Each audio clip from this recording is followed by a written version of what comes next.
ఈ నగర రద్దీలో ఒక్క క్షణం ఆగిపోయినట్టుగా అనిపించిన దైవ సంకేతం ఇది. దారి తప్పినట్టుగా కనిపించిన ఈ వానరుడు నిజానికి దారి తప్పలేదేమో. ఎందుకంటే ఇతిహాస కాలంలో శ్రీరాముని ధర్మయాత్రకు ప్రాణం పెట్టి సహాయపడ్డది వానరసేనే కదా.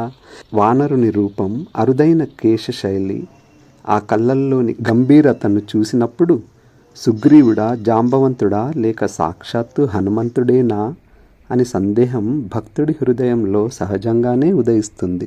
లంకా చేరే మార్గంలో రాళ్లతో వంతెన కట్టిన ఆ త్యాగం, ఆ భక్తి కాలాన్ని దాటి నిలిచిపోయింది. ఈరోజు కూడా ఆ కృతజ్ఞతను మరిచిపోలేదని చెప్పినట్టుగా శ్రీరాముని పావన రూపం ఉన్న ఈ కాషాయ ధ్వజం సున్నితంగా వానరుని వెనుక తాకిన క్షణం అది యాదృచ్ఛికం కాదు, అది ఆశీర్వాదం. యుగాలు మారినా భక్తికి విలువ మారదు, ధర్మానికి కరుణ తగ్గదు. శ్రీరాముడు తన భక్తులను ఎప్పటికీ సన్మార్గంలోనే నడిపిస్తాడు. జై శ్రీరామ్.